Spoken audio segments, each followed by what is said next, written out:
So maybe you're a bit like me, browsing YouTube, looking up videos like budget streaming microphones, cheap dynamic mics, or affordable podcast mics. Or maybe you've had your eye on the Samson Q2U for quite some time and you're interested in watching an unboxing video and an audio comparison test. Well, either way, I've got you covered because we're going to go over all of that right here in this video.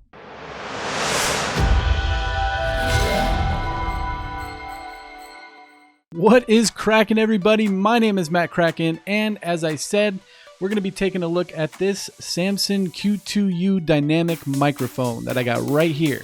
I'll be showing you guys what comes inside of the box, as well as doing an audio comparison test with the Blue Yeti Nano, as well as the little Samson Go mic, because why not? So let's dive into the unboxing and take a look at what comes inside of this box. I've already opened it, by the way. It's right here. All right, so inside of this box, you're going to get the microphone, obviously, the windscreen pop filter that is harder to put on than expected. That's embarrassing. The mic clip that can attach to the supplied tripod stand or a boom arm. The desktop tripod stand, this thing is kind of flimsy. I would recommend picking up a mic arm from Amazon for as little as like 20 bucks. But the stand will work just fine if you don't have any other better stand. As well as a USB cable. And last but not least, an XLR cable. So let's talk about the price, build quality, and the features of this microphone. So personally, I picked up this mic for about $70. That is during the COVID pandemic, during the price gouging. But I've seen this mic go for as low as just under 50 bucks on a sale on other unboxing videos. This mic is very sturdy, feels very well made. You could buy it in this silverish color that I have here or a darker black model. On the top here, it has an on-off switch that you will most likely probably use as a mute button. That's what I use it for. On the base of the mic are volume up and down buttons for audio playback when you have your headphones plugged in. And on the bottom you will find three inputs: a USB input, XLR input, and a headphone jack input. Alright, so I'm going to be doing an audio comparison test between the Samson Q2U, a Blue Yeti Nano, and this little Samson Go mic. I know I'm comparing a dynamic mic up against some condenser mics, but I chose these mics because I feel like a lot of people who just start out streaming, including myself, are going to go out and buy a USB mic like the Blue Yeti or the Yeti Nano, but later find out that there are better options out there, or want to switch to a dynamic mic because every big streamer is using a Shure SM7B. And I chose the Samson Go mic because, well, I had one laying around. And for 30 more bucks, you can have the Samson Q2U, roughly, sometimes $20 more. So in this audio comparison, I will be recording audio through OBS using the mic's USB digital audio connection with no filters and no EQ for any of the mics. This is a voice audio test of the Samson Q2U microphone. I'm about 4 inches away from the mic, recording raw audio through OBS with no filters or EQ. I am testing plosions using the sentence, "Bring Peter Piper pizza." Bring Peter Piper pizza. I will now test background audio noise with the Samson Q2U.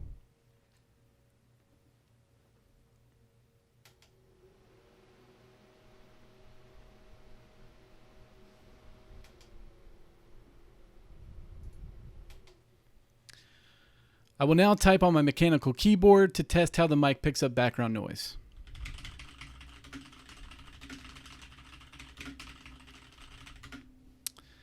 And that was the audio test for the Samson Q2U. This is the voice audio test of the Blue Yeti Nano. I am about 4 to 6 inches away from the mic, recording raw audio through OBS with no filters or EQ. I will be testing plosions with the sentence, "Bring Peter Piper pizza." Bring Peter Piper pizza. I will now test the background audio noise with the Blue Yeti Nano.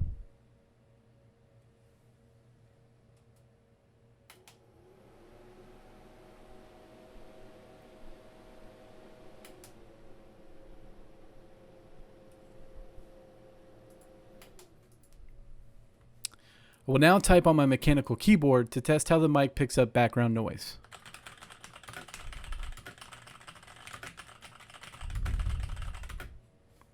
And that was an audio test for the Blue Yeti Nano. This is a voice audio test of the Samson Go mic. I'm about 4 to 6 inches away from the mic, recording raw audio through OBS with no filters or EQ. I will be testing plosions with the sentence, "Bring Peter Piper pizza." Bring Peter Piper pizza. I will now test background audio noise with the Samson Go mic.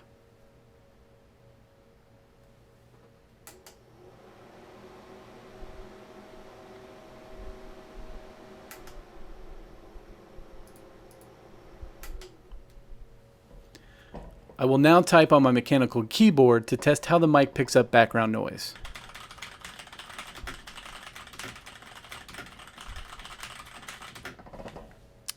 And that was an audio test with the Samson Go mic. This little guy right here, if you can't see it. So there it is, guys. That pretty much wraps up the audio test between the Samson Q2U, the little Samson Go mic, and the Blue Yeti Nano. So I think they all sounded really good, raw with no EQ or suppression or anything like that. I was really impressed with this little Samson Go mic, to be honest. When I first purchased it years ago, I didn't have it like 4 to 6 inches away from my mouth like I should have, and so I always thought that this was a bad mic. But that was just me being a little bit uneducated, and a lot of people don't know that, you know, microphones have to be pretty close to your face to work properly, pretty much. But yeah, I was really impressed with this little Samson Go mic. I've always been impressed with this Blue Yeti Nano. It's a good mic. I have no qualms with it at all. The plosion test was a little bit harsh on this one, but a little windscreen or popper stopper would be great on this mic and it would work fine. I was most impressed with the Samson Q2U. I think it's an awesome dynamic mic, especially for the price, compared to like I said, the Blue Yeti Nano is $100. This was $70, and I like this mic a little bit better. Let me know what you guys think as well. So to wrap up this video, guys, I'm going to give you guys my final thoughts and first impressions on the Samson Q2U. After all, I've only owned this mic for a couple days, so I can't really give you any long-term impressions or anything like that. So this microphone is great for people like myself who broadcast on Twitch or make YouTube videos or looking to start or upgrade their podcast. What sold me on this microphone were the advantages of using it as an analog or digital output, meaning you can use this microphone straight through the USB out of the box or connect it to an audio interface using the supplied XLR cable. So that gives this microphone a lot of versatility. I plan on getting an audio interface or maybe a Go XLR in the future, and now I have a microphone that I could use now with the USB, and I'll be using the same microphone when I get that audio interface. So when I was shopping for microphones and I came across this one, what really sold me was the fact that they had outstanding reviews from other customers, usually getting 4 stars and up, and so far I'm pretty much agreeing with all of those reviews. In a couple months, maybe I'll plan on doing a more in-depth video on maybe like 2 or 3 months after using this mic, and I dial it in and get some good EQs and maybe hook it up to a new audio interface. So I don't consider myself any sort of audio expert at all, but for the price, like I said, usually you can get this microphone for around 50 bucks. But if you compare that to some popular USB condenser microphones out there, like the Yeti Nano, or even the Razer Siren for 100 bucks, I think this microphone is a pretty good deal. So there it is, guys. Those are my final thoughts on the Samson Q2U Dynamic microphone. Guys, if you found this video helpful, don't forget to like and subscribe. It really helps me out, and let me know what you guys thought of the video in the comments down below. Just a quick reminder, guys, you can find me and this microphone on Twitch every Monday, Wednesday, and Friday at noon Pacific Standard Time, where I do mostly graphic design, stream designs, and a little bit of motion graphics, as well as play video games like 25% of the time, pretty poorly. But anyway, guys, don't forget to follow me on Twitch, subscribe to the YouTube channel, like this video, comment, all that good stuff. And until next time, guys, I'll see you in the next video. Thanks.